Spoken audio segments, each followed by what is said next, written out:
જન્મથી બહેરાશ હોય એવા બાળકોનો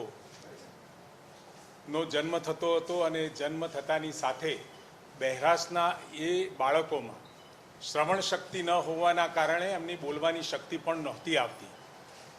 2013માં આદરણીય તત્કાલીન મુખ્યમંત્રી પ્રધાનમંત્રી હાલના મોદી સાહેબના ધ્યાનમાં આવ્યું કે આવા બાળકો માટે એમને એકમાત્ર વિકલ્પ એ સાંભળતા થાય એના માટેની કોક્લિયર ઇમ્પ્લાન્ટ સર્જરી હતી.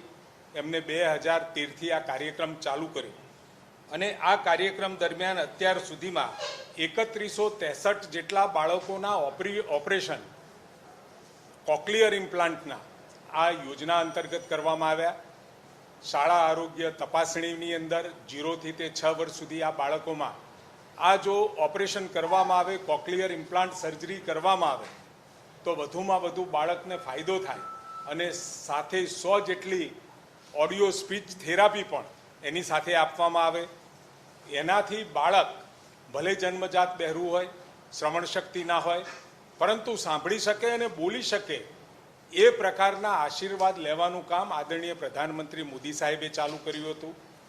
પરંતુ સમય જતાં ધ્યાનમાં આવ્યું અને ધારાસભ્ય અને બીજા કેટલાય નાના બાળકો, નાના ભૂલકાઓ લઈ અને ગરીબ મા બાપો અહીંયા ઓફિસમાં આવતા, ધારાસભ્યો દ્વારા પણ રજૂઆત મળતી કે આવા બાળકો જે 6 વર્ષ સુધીના હોય એટલે એનું જે બહારનું પ્રોસેસર હોય છે એ બહારનું પ્રોસેસર બાળક સાચવવા માટે સક્ષમ હોતો નથી.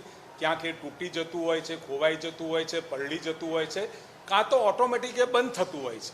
તો આવા સંજોગોમાં આ ગરીબ બાળકોને લગભગ 5 લાખ રૂપિયાની કિંમત આ પ્રોસેસરની થતી હોય તો આવા બાળકોને કોઈ પણ પ્રકારની તકલીફ પડે નહીં અને બાળક બોલતું થાય, સમજતું થાય, એના માટે આ વખતે આદરણીય મુખ્યમંત્રી ભૂપેન્દ્રભાઈ પટેલ સાહેબે ખૂબ સહાનુભૂતિપૂર્વક નિર્ણય લીધો છે કે આવા બાળકોને જે અત્યારે લગભગ આ વર્ષે 700 જેટલા બાળકોને 1365 આવા બાળકો આઈડેન્ટિફાઈ થયા છે.